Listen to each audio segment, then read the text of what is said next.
esta muralla. Traigan de todas las manos, traigan de todas las manos, los que con sus manos negras, los blancos sus blancas manos. A Urdimbre Radio la tejemos entre todas las manos. Una muralla que vaya.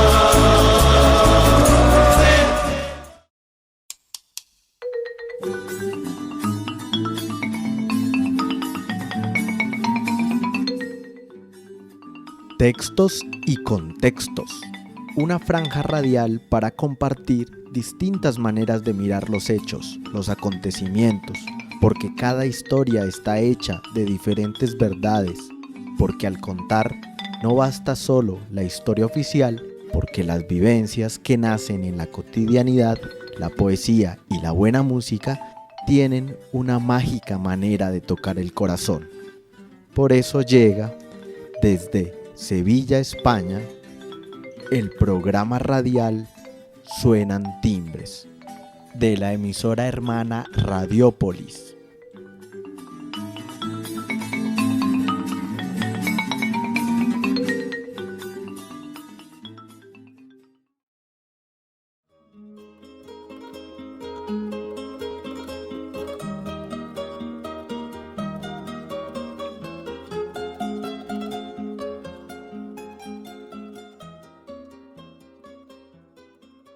Muy buenas, les damos la bienvenida a Suenan Timbres, la palabra que camina, un espacio para palabrear los aconteceres de los pueblos del sur. Estamos en Radiópolis, la radio cultural y comunitaria de Sevilla, en las emisoras municipales y comunitarias enlazadas en la onda local de Andalucía, en Radio Malva de Valencia y en Urdimbre Radio en Tibasosa, Colombia. Somos Suenan Timbres, un encuentro con el mundo de la política, la solidaridad, los movimientos sociales, el análisis crítico, la música y la poesía. Les habla Jaime Sedano Roldán.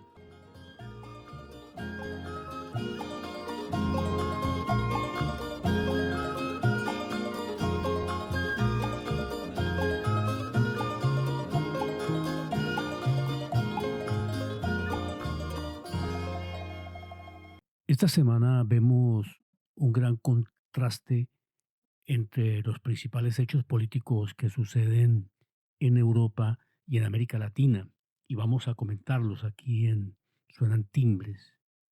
En un lado solo se habla de guerra y en el otro es hegemónico el discurso de la paz. Guerra de Ucrania y cumbre de la CELAC, dos mundos diferentes, muy diferentes. Desde Argentina nos da sus opiniones la periodista Diana Carolina Alonso en este programa de Suenan Timbres. Alejo Beltrán, de la Marea Blanca de Sevilla, nos habla hoy sobre la crítica situación, muy crítica situación de la sanidad pública en Andalucía. Vamos a conversar con Roberto Sánchez Palomino, parlamentario peruano, presidente del partido Juntos por el Perú, es ministro del gobierno de Pedro Castillo. Nos va a comentar sobre la grave situación que sigue existiendo y que se está acrecentando en Perú, un país que sigue en llamas. Con Mauricio Valiente hablaremos de la matanza de Atocha ocurrida en Madrid el 24 de enero de 1977, cuando un comando de extrema derecha perpetró una masacre en un despacho de abogados laboralistas en aquellos años duros del tardofranquismo, tiempo de grandes movilizaciones sindicales y populares y también de mucha represión policial. Y traemos el recuerdo de José Martí, una de las grandes figuras en las largas luchas de los pueblos de América Latina y el Caribe por su independencia y su libertad. Son las cosas de Suenan Timbres, la palabra que camina.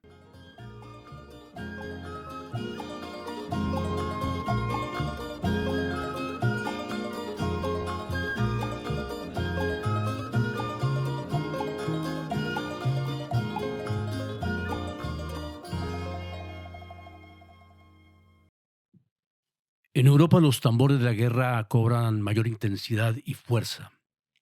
El objetivo de fondo es destruir a la Rusia imperial e intervencionista, a la Rusia enemiga de toda la vida, la competidora del poder norteamericano. Se intensifica la guerra y entran en acción los tanques Leopard, no para salvar al pueblo de Ucrania, sino para salvaguardar la hegemonía política, económica y militar de los Estados Unidos. No importa que para ello haya que destruir a Europa y condenar a sus pueblos al hambre, al desabastecimiento. A Rusia hay que destruirla como sea. Y ese es un objetivo pensado, planificado y trabajado desde muchos años antes de la demencial y criminal intervención de Putin en Ucrania. El pueblo ucraniano vive la angustia de las bombas y del hambre, mientras que la guerra le ha permitido a Zelensky pasar de ser un pésimo actor y un desconocido presidente a ser un personaje mundial que recibe todos los días homenajes y además millones y millones de dólares. Y la guerra ha reanimado la industria militar norteamericana y con ello buscan salvar a Estados Unidos de la hecatombe económica y social. La guerra es y será siempre una insensatez. La de Putin y de Biden, de Zelensky y de la Unión Europea. Los vientos de la esperanza están en la patria grande latinoamericana, donde se ha realizado esta semana la 7ª cumbre de jefas y jefes de Estado y de Gobierno de la Comunidad de Estados Latinoamericanos y Caribeños. La CELAC se ha reunido nuevamente tras 4 años de parálisis por la hegemonía que tuvo la derecha en estos tiempos en la región. A pesar de que la CELAC es un espacio de amplios consensos políticos y que, contrario a lo que algunos puedan pensar, no es un foro de gobiernos de izquierda. Agrupa a todos los países y gobiernos, de derechas o de izquierdas. Los únicos que no están son Estados Unidos y Canadá, aunque esta vez fueron invitados a escuchar. América Latina y el Caribe quieren hablar con voz propia, sin tutelajes ni imposiciones. La 7ª cumbre ha reafirmado la vía del acuerdo, de los consensos, de seguir avanzando y más rápido en proyectos comunes para enfrentar las dificultades y las desigualdades sociales, para dejar de ser la tierra de nadie, la tierra olvidada, el patio trasero y tener una voz propia, digna, que sea escuchada con respeto en el mundo. Y esa voz de unidad y de acuerdos llama a buscar la paz en Ucrania, a priorizar la paz por encima de intereses geopolíticos y estratégicos. Y también llama a respetar la soberanía de los pueblos, a poner fin a los bloqueos ilegales y antihumanitarios y a combatir la pobreza y las iniquidades en toda la región, a preservar la Amazonía como una fuente de vida que le pertenece a toda la humanidad. La cumbre de la CELAC estuvo precedida de la CELAC Social, un encuentro de movimientos y organizaciones sociales. Desde Argentina nos habla de estos encuentros Diana Carolina Alonso, colombiana, historiadora, comunicadora social y activista social y política. Bueno, buenas tardes, buenos días, buenas noches, donde quiera que se encuentren nuestros y nuestras radioescuchas.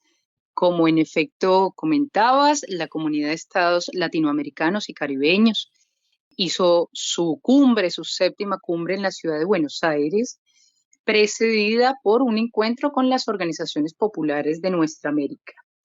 fue muy importante la presencia, sobre todo, creo yo, de estados que han sufrido ya sea el bloqueo o el lawfare por cuenta de las políticas intervencionistas de los países del norte global, a través de algo que sabemos es una articulación que bastante tiene que ver con una especie de segundo plan Cóndor que se ha fraguado en nuestra América desde que fue expulsado el presidente Lugo del Paraguay. También a la postre pasaría en Honduras, pasaría en Brasil y en este momento se está llevando adelante también un lawfare en Argentina. A la sombra de estos procesos ha estado siempre la OEA. Entonces hay que decir que uno de los objetivos principales de la cumbre de la CELAC es plantear principios de acción que institucionalicen su relación con, no solamente con la integración, sino con un proyecto unitario. ¿Por qué? Porque también sabemos que la OEA, por ejemplo, o la Cumbre Andina o todas estas juntas intervencionistas se plantean también como integraciones, ¿no? Pero integraciones para avasallar la soberanía de los pueblos. Entonces, la CELAC y algunos sectores, concretamente el sector bolivariano, ha pedido que hagamos una trascendencia mayor y dejemos de hablar de integración y empecemos a hablar de proyectos unitarios. Esto es importante si se tiene en cuenta, además, la presencia nuevamente, porque durante el bolsonarismo, por ejemplo, Brasil se ausentó de la CELAC, hoy Brasil vuelve a estar, de hecho, durante la CELAC social estuvieron presentes los compañeros y compañeras del Movimiento Sin Tierra de Brasil, que es el movimiento campesino más grande de nuestra América.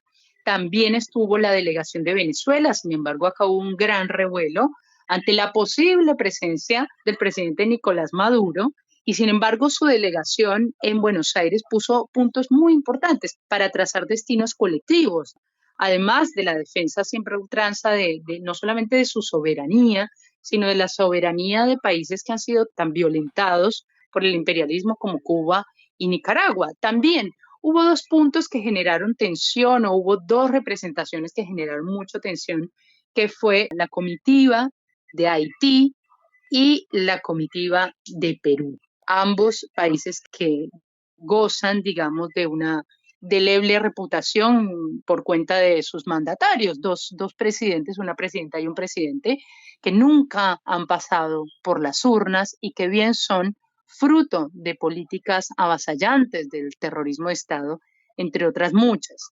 Entonces creería yo que ese fue como el punto gris del encuentro, pero en adelante se generaron propuestas, iniciativas concretas para el cuidado de nuestra América, el cuidado de los recursos naturales. Obviamente a Colombia le interesa el cuidado de su Amazonía, un cuidado soberano. Y ahí nosotros y nosotras como delegación del Pacto Histórico de la Unión Patriótica en la CELAC Social pusimos también sobre la mesa la posibilidad de pensar en sobre otro modelo de lo que se ha llamado por cuenta del norte la política antidrogas, ¿no? Algo que el presidente Gustavo Petro ha visto como un modelo desgastado, un modelo que por el contrario no ha hecho más que violentar las garantías constitucionales de nuestro país.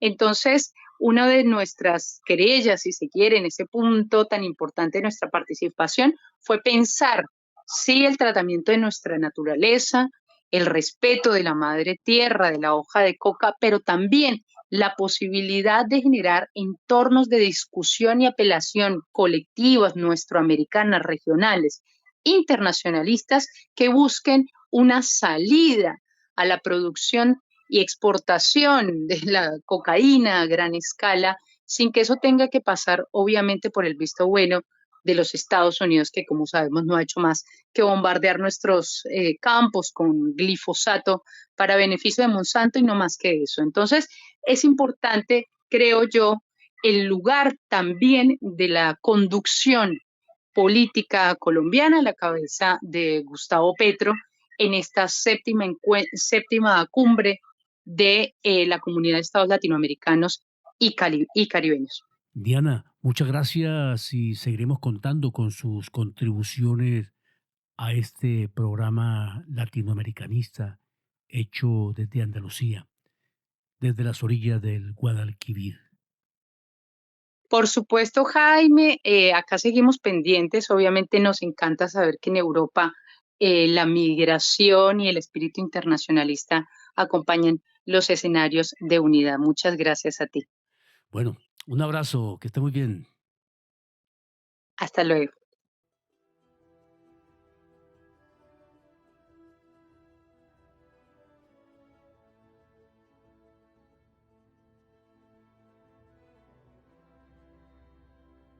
Una muy importante noticia conocida en Colombia. La Corte Interamericana de Derechos Humanos ha anunciado que el próximo lunes 30 de enero notificará el fallo, la sentencia sobre la demanda en contra del Estado colombiano por el genocidio contra la Unión Patriótica, el movimiento político surgido de los acuerdos de paz de 1985 y que fuera víctima de un sistemático y masivo plan de asesinatos, desapariciones forzadas, detenciones arbitrarias, desplazamientos forzados, torturas y exilios.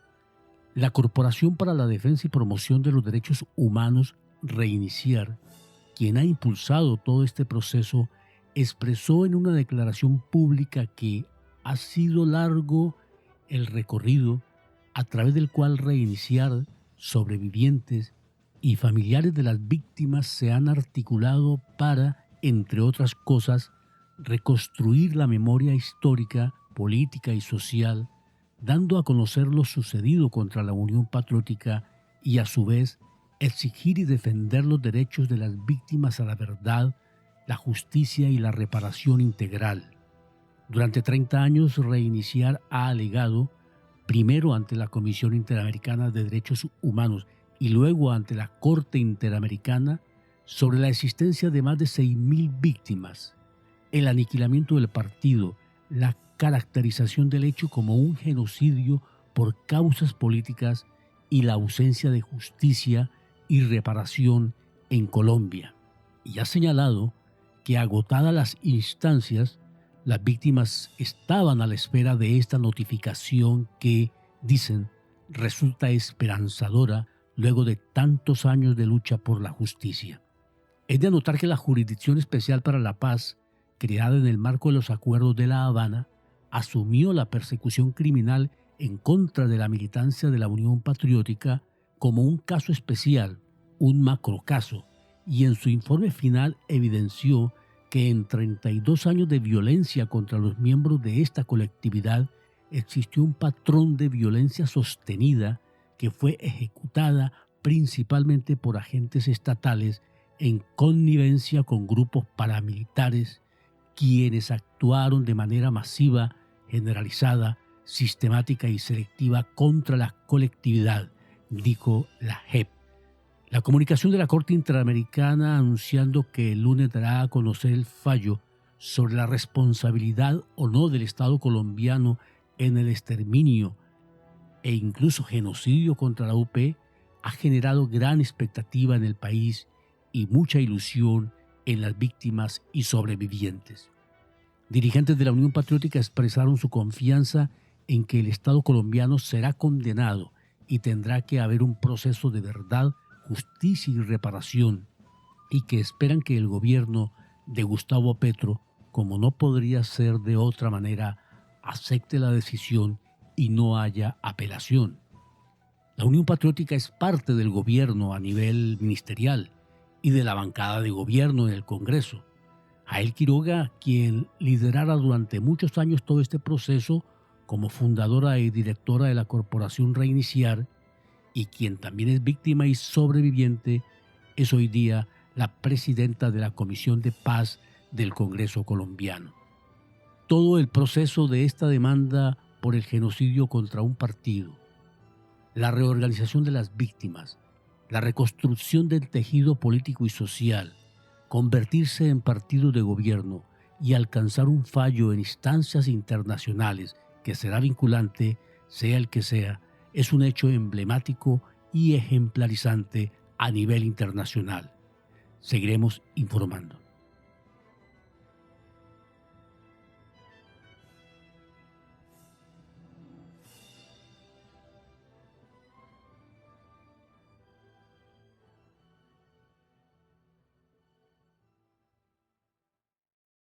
La sanidad pública en Andalucía y en toda España se encuentra en una situación profundamente crítica y en acelerado proceso de mayor precarización. Las citas para atención primaria son de muchos días de espera y no se diga de las citas con especialistas o para intervenciones quirúrgicas. En Suenan Timbres hablamos con Alejo Beltrán, fisioterapeuta y portavoz de la Marea Blanca de Sevilla. Buenos días, Alejo, y cuéntenos cómo está el panorama de la sanidad pública en Andalucía y en España. Hola Jaime, buenos días. Creo que lo primero que tenemos que tener claro es el marco en el que nos encontramos y de dónde venimos, ¿no? Estas deficiencias que estamos observando actualmente no son fruto de un día, se encuadran en un proceso que llevamos viviendo más de 10 años, en el que se ha ido viendo un deterioro y una degradación de la sanidad pública en general. En términos concretos, se ha ido reduciendo el personal simplemente por el hecho de no ir cubriendo todas las jubilaciones que se iban produciendo. Recordemos legislación del gobierno del Partido Popular, en el que solamente se establece una tasa de reposición del 10% de las personas que se iban jubilando. Luego, por otra parte, hace ya también más de 10 años que se venía advirtiendo de la jubilación de un gran número de profesionales sanitarios, y entre los que sobre todo se encontraban los médicos y las médicas, cuya formación es algo que dura bastante. Para que un médico esté formado hacen falta unos 10 años, y sin embargo no se han ido poniendo las medidas necesarias para que hoy día no tuviesen esa problemática. Esto entra dentro de un marco y una estrategia de degradación de la sanidad pública, y alguien va a salir beneficiado. ¿Quién sale beneficiado? En este caso, pues las empresas privadas,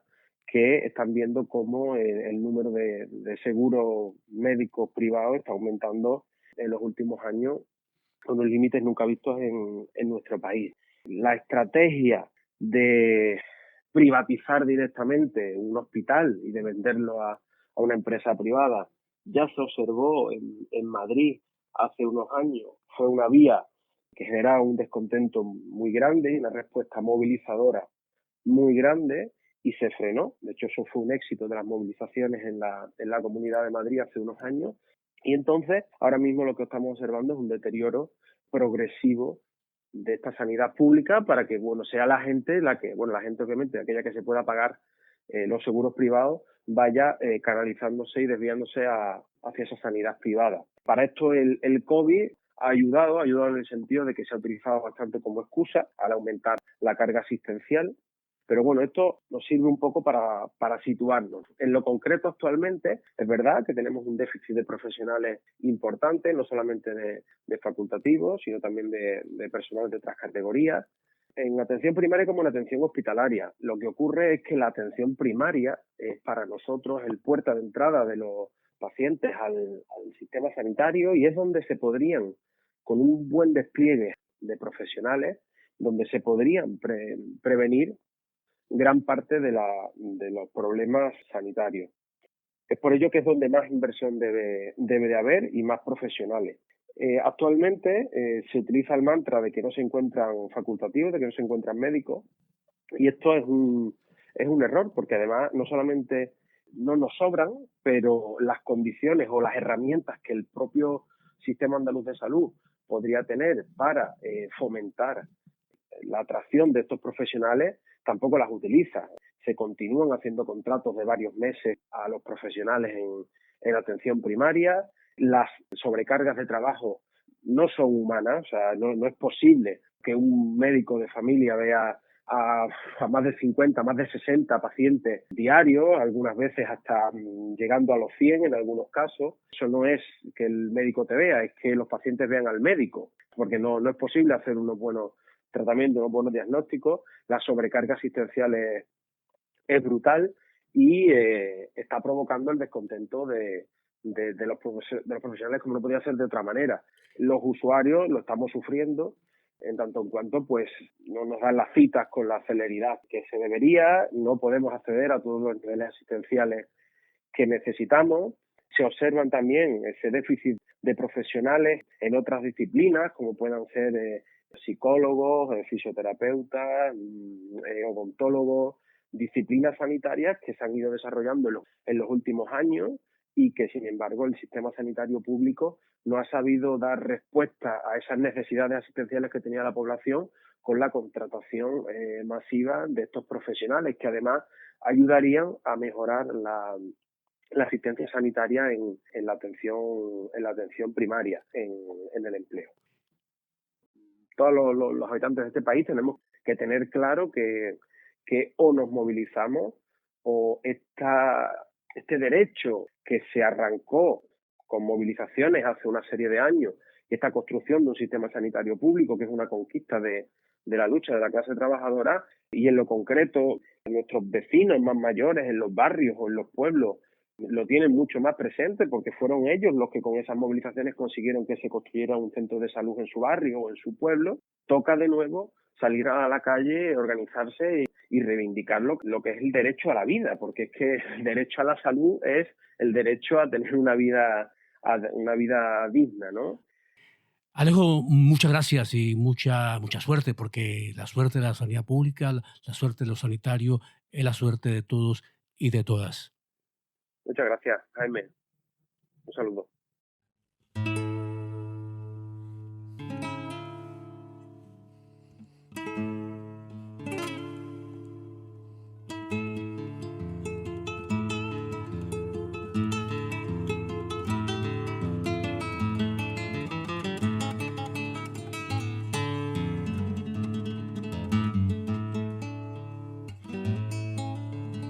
Bueno, seguimos pendientes de lo que está sucediendo en Perú, un país convulsionado por grandes movilizaciones de rechazo al gobierno de facto, movilizaciones que vienen siendo respondidas violentamente, con mucha represión. Y hablamos con uno de los protagonistas de este momento político que vive el Perú, con don Roberto Sánchez Palomino, congresista y presidente de Juntos por el Perú. Fue ministro de Comercio Exterior y de Turismo en el gobierno de Pedro Castillo. Señor Roberto Sánchez, muchas gracias por estar aquí con Suenan Timbres y queremos conocer su opinión sobre el momento que vive hoy Perú y sobre todo de cuál es la perspectiva que ustedes ven, que usted como congresista, como presidente del partido Juntos por el Perú, están viendo y están proponiendo. Buenas, amigo Jaime. Muchas gracias más bien por la posibilidad de levantar nuestra voz desde acá, desde el Perú, para todos los que nos escuchan en Europa y en el mundo, ¿no? Ciertamente, 17 meses de enfrentamiento por el poder aquí en el Perú, 17 meses donde no han valido las formas democráticas, donde se ha impuesto la cerrazón de un bloque político que solamente tramó desconocer el triunfo popular del presidente Pedro Castillo, sino también planear un obstruccionismo desde el poder, desde los medios de comunicación, de los grupos económicos, luego alterando el equilibrio de poderes, se privilegió hacia el Congreso de la República y desde entonces un obstruccionismo parlamentario, un plan vacador, que un enfrentamiento de asedio y de desprecio sobre el gobierno en la persona de un campesino andino como es el maestro Pedro Castillo Terrones, se llega a un 7 de diciembre de una decisión también extrema de intento de cierre del Congreso ante este conjunto de desencuentro, hecho que en 2 horas no se concreta la intención y acaba con una destitución célere, expresa, antirreglamentaria, arbitraria, alejada del debido proceso y su detención en la cárcel sin condena, pero hoy purgando cárcel. En un contexto así se ha desarrollado la convulsión social más grande de los últimos 30 años. Los quechuas, aymaras, amazónicos han sentido en carne propia el desprecio y la desazón a su voluntad popular, y desde entonces solamente se recibe de parte del gobierno criminalización, balas, militarización, insultos, desconocimiento a su identidad y ha sobrepasado ahora 60 muertos, y en ese contexto no hay forma de que el gobierno resista con la ilegitimidad de estas masacres y esta forma tan terrible de cerrarse, de no entender. Hoy todo el Perú, el 66% de peruanos pide una asamblea constituyente para recomponer el gran pacto social constitucional en el Perú. El 60% pide la libertad del presidente Pedro Castillo. El 70% no está de acuerdo y desaprueba este gobierno de sucesión constitucional, pero ilegítimo. La renuncia de la señora Dina Boluarte debe de proceder a que el Congreso de la República asuma, como dice la Constitución, con una persona de consenso solo para la convocatoria de nuevas elecciones generales en el plazo de 4 a 6 meses. Esa es la salida política de estos momentos, ¿no es cierto? Y que implique libertad a los cerca de, por lo menos se encuentra en estos momentos un conjunto de unos 25 detenidos, 1.000 personas en procesos de acusación por delito y apología a terrorismo, una cosa increíble, ¿no?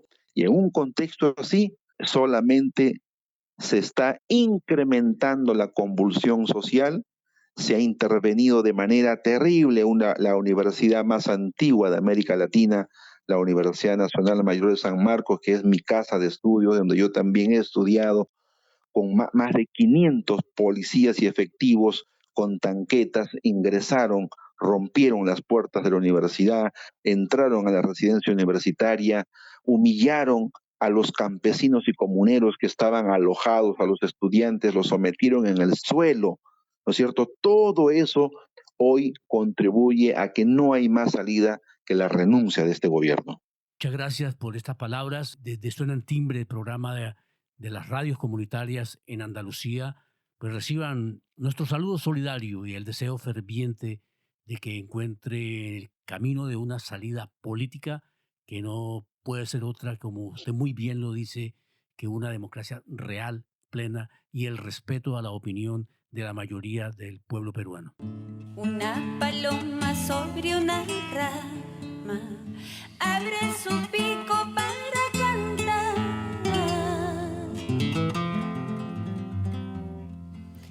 La rama tiembla como quien dice: ay, tú no sabes lo que es amar.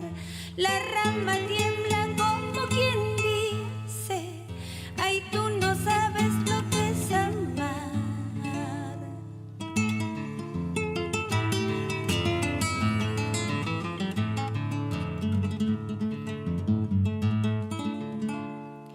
Yo te he querido, yo te he amado, tú no has sabido corresponderme. Gota por gota, llanto por llanto, mis ilusiones se acabaron. Gota por gota, llanto por llanto, mis ilusiones se acabaron.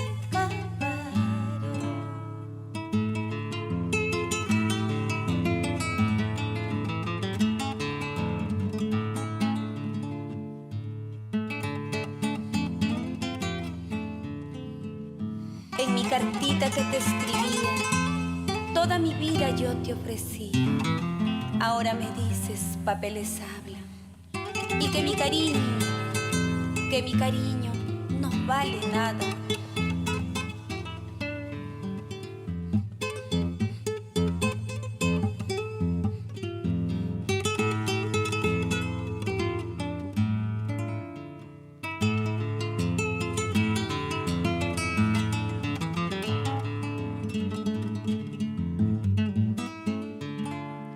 Cuando me vaya solo te pido que no me borres de tu memoria. Por algo he sido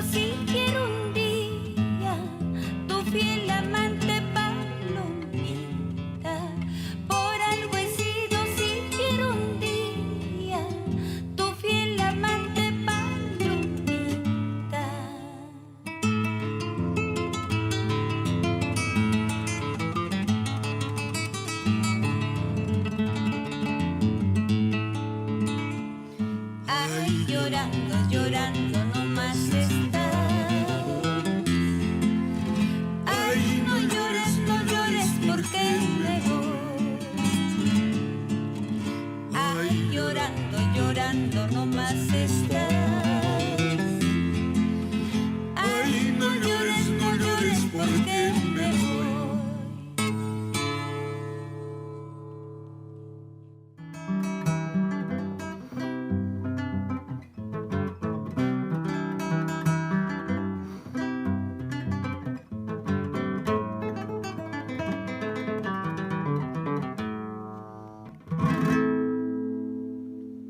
Tukuy Perusu Yupi Guayjipanaykuna. Queridos hermanos y hermanas de todo el Perú, hoy, con la intervención ilegal a la Universidad Nacional Mayor de San Marcos y el asedio a la Universidad de Ingeniería, vemos la desesperación de quienes desde los poderes ven perdidos sus privilegios y, peor aún, temen afrontar sus delitos y crímenes tras haber servido a intereses ajenos al desarrollo de nuestra nación. Queridos hermanos, aún en medio de la tormenta debemos mantener la calma y la unidad. Que nuestro clamor se convierta en apoyo al propósito que el pueblo se ha trazado, el bien común de todos los peruanos. Por la defensa de nuestra soberanía, por una patria unida, justa y libre.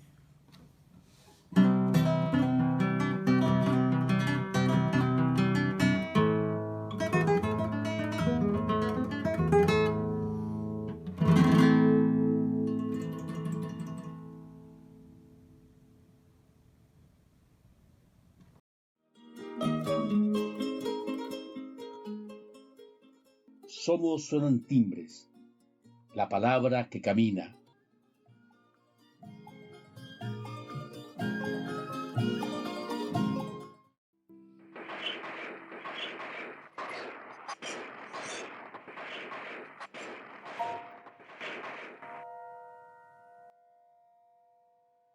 La noche del 24 de enero de 1977 se produjo uno de los crímenes políticos más impactantes en la historia de España. Eran los primeros años del posfranquismo y de la llamada transición democrática, una etapa de grandes movilizaciones sindicales y populares. 5 abogados laboralistas, militantes del Partido Comunista de España y de comisiones obreras, fueron masacrados en su despacho por un comando terrorista de extrema derecha. Fue la matanza de Atocha, por el nombre de la calle madrileña donde quedaba el despacho. Conversamos en Suenan Timbres con Mauricio Valiente, abogado defensor de derechos humanos e integrante de la Dirección Nacional del Partido Comunista de España. Buenos días, Mauricio. Gracias por estar aquí en Suenan Timbres. Buenas, encantado de estar con vosotros. ¿Qué significó este crimen, esta masacre, en aquel momento de transición que vivía España? ¿Qué consecuencias trajo en forma inmediata en la vida política de la llamada naciente democracia? Bueno, hay que tener en cuenta que fue un momento de elevada movilización obrera y ciudadana de todos los sectores de la sociedad. Los colegios profesionales, las universidades, estaba en disputa qué tipo de democracia se implantaba en España.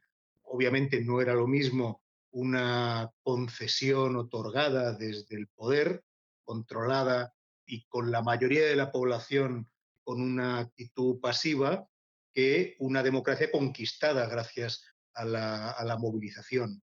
Los hechos más dramáticos y más conocidos son los de la matanza de Atocha, pero esa semana, que se calificó como Semana Negra, hubo otras muchas muertes violentas por parte de grupos de extrema derecha y también de la actuación violenta de las fuerzas y cuerpos de seguridad del Estado.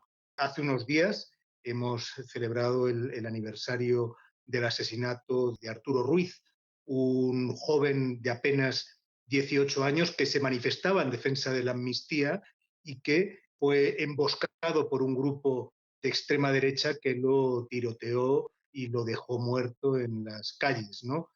Al día siguiente, María Jesús Nájera moría en el marco de una manifestación. Por lo tanto, era un momento de efervescencia, de respuesta popular, de rebeldía y de intentar imponer una alternativa a ese régimen dictatorial desde abajo, que fue enfrentado con una enorme violencia.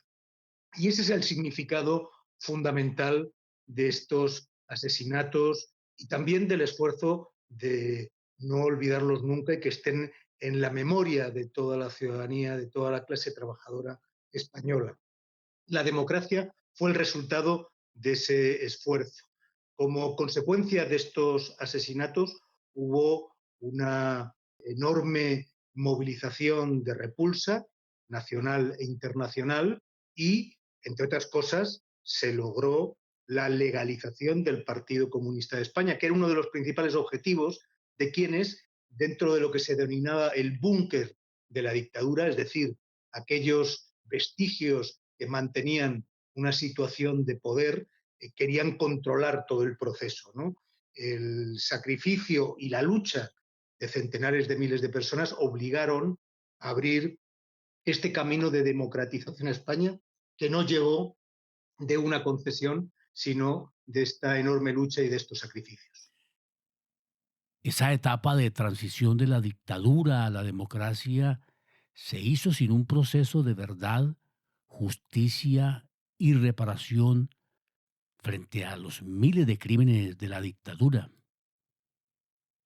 Sin duda, hay que pensar que hasta 2007 no se aprobó la primera ley en España de memoria y fue una ley bastante insuficiente, fruto de la movilización del movimiento memorialista y que recién en 2022 hemos aprobado una segunda ley que por fin ya recupera algunas de las reivindicaciones básicas.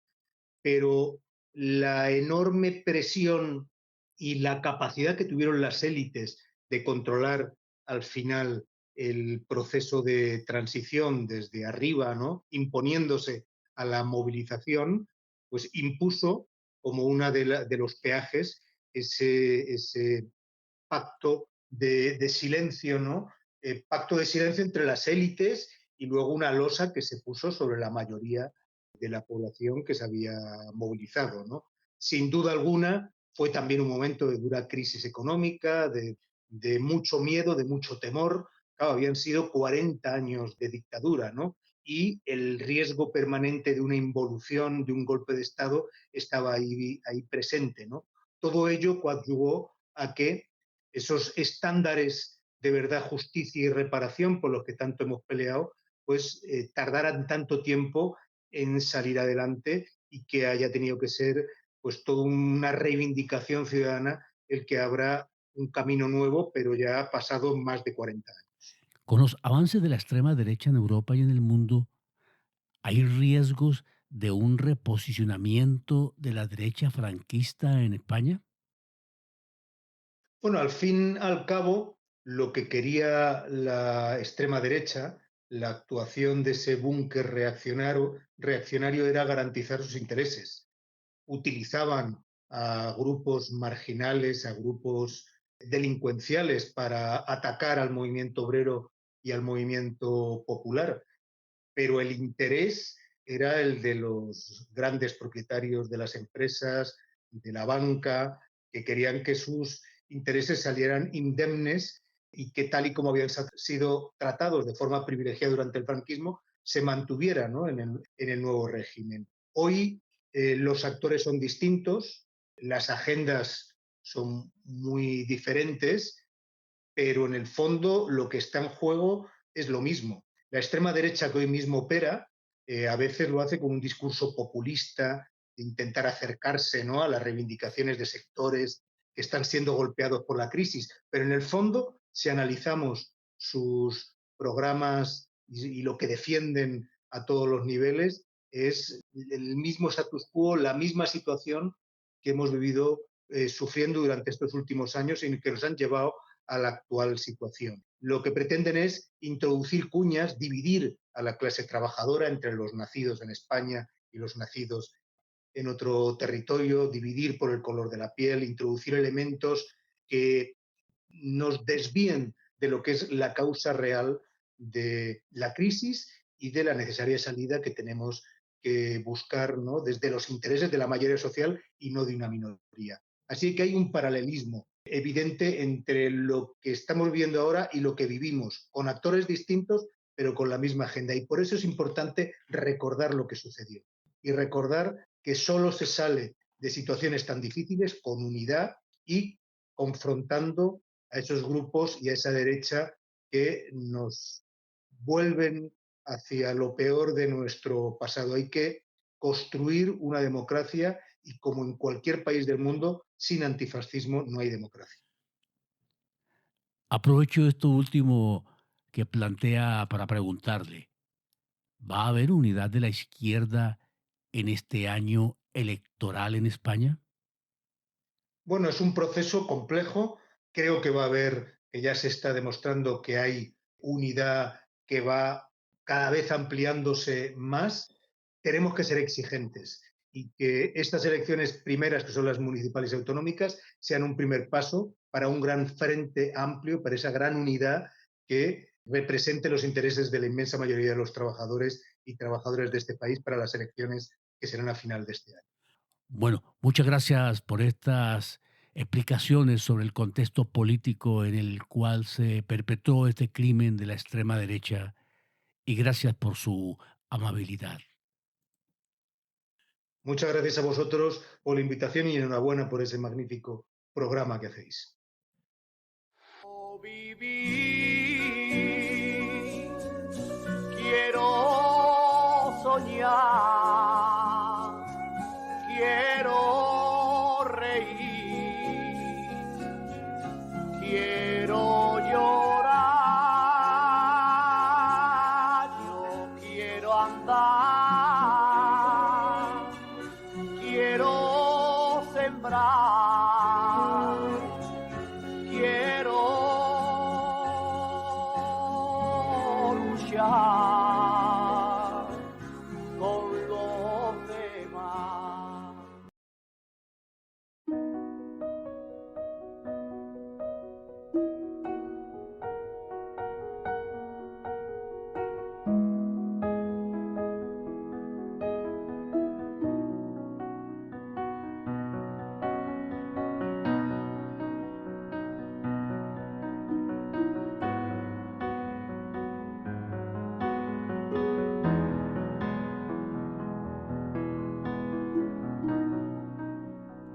Una frase de José Martí de su manifiesto Nuestra América. Cree el aldeano vanidoso que el mundo entero es su aldea, y con tal que él quede de alcalde, o le mortifique al rival que le quitó la novia, o le crezcan en la alcancía los ahorros, ya da por bueno el orden universal, sin saber de los gigantes que llevan 7 leguas en las botas y le pueden poner la bota encima, ni de la pelea de los cometas en el cielo que van por el aire dormido engullendo mundos. Lo que quede de aldea en América ha de despertar. Estos tiempos no son para acostarse con el pañuelo a la cabeza, sino con las armas de almohada, como los varones de Juan de Castellano, las armas del juicio, que vencen a las otras. Trincheras de ideas valen más que trincheras de piedra. No hay proa que taje una nube de ideas. Una idea enérgica, flameada a tiempo ante el mundo, para, como la bandera mística del juicio final, a un escuadrón de acorazados. Los pueblos que no se conocen han de darse prisa para conocerse. como quienes van a pelear juntos. Los que se enseñan los puños como hermanos celosos, que quieren los dos la misma tierra, o el de la casa chica que le tiene envidia al de casa mejor, han de encajar, de modo que sean una las dos manos. Los que, al amparo de una tradición criminal, cercenaron con el sable tinto en la sangre de sus mismas venas la tierra del hermano vencido, del hermano castigado más allá de sus culpas. Si no quieren que les llame el pueblo ladrones, devuélvanle sus tierras al hermano. Las deudas del honor no las cobra el honrado en dinero, a tanto por la bofetada. Ya no podemos ser el pueblo de hojas que vive en el aire, con la copa cargada de flor, restallando o zumbando según lo acaricie el capricho de la luz, o la tundan y talen las tempestades.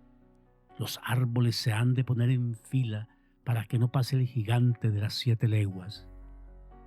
Es la hora del recuento y de la marcha unida, y hemos de andar en cuadro apretado como la plata en las raíces de los Andes. Hace 170 años nació el prócer de la independencia de Cuba, José Martí, y sus palabras parece que hubieran sido escritas esta misma mañana, para estos tiempos, para estas bregas. Pero Martí no solo fue un guerrero anticolonialista, fue un gran escritor y un gran poeta.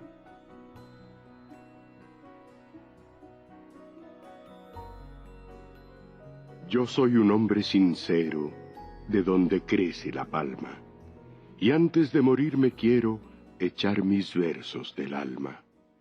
Yo vengo de todas partes, y hacia todas partes voy. Arte soy entre las artes, en los montes, monte soy. Yo sé los nombres extraños de las hierbas y las flores, y de mortales engaños y de sublimes dolores. Yo he visto en la noche oscura llover sobre mi cabeza los rayos de lumbre pura de la divina belleza. Alas nacer vi en los hombros de las mujeres hermosas, y salir de los escombros volando las mariposas. He visto vivir a un hombre con el puñal al costado, sin decir jamás el nombre de aquella que lo ha matado. Rápida como un reflejo, 2 veces vi el alma, 2, cuando murió el pobre viejo, cuando ella me dijo adiós. Temblé una vez en la reja, a la entrada de la viña, cuando la bárbara abeja picó en la frente a mi niña. Gocé una vez de tal suerte que gocé cual nunca, cuando la sentencia de mi muerte leyó el alcaide llorando. Oigo un suspiro a través de las tierras y la mar, y no es un suspiro, es que mi hijo va a despertar. Si dicen que del joyero tomé la joya mejor, tomo a un amigo sincero y pongo a un lado el amor. Yo he visto al águila herida volar al azul sereno y morir en su guarida la víbora del veneno. Yo sé bien que cuando el mundo cede, lívido al descanso, sobre el silencio profundo, murmura el arroyo manso. Yo he puesto la mano osada de horror y júbilo yerta sobre la estrella apagada que cayó frente a mi puerta. Oculto en mi pecho bravo la pena que me lo hiere, el hijo de un pueblo esclavo vive por él, calla y muere. Todo es hermoso y constante, todo es música y razón, y todo como el diamante, antes que luz es carbón. Yo sé que el necio se entierra con gran lujo y con gran llanto, y que no hay fruta en la tierra como la del campo santo. Callo y entiendo, y me quito la pompa del rimador, cuelgo de un árbol marchito mi museta de doctor.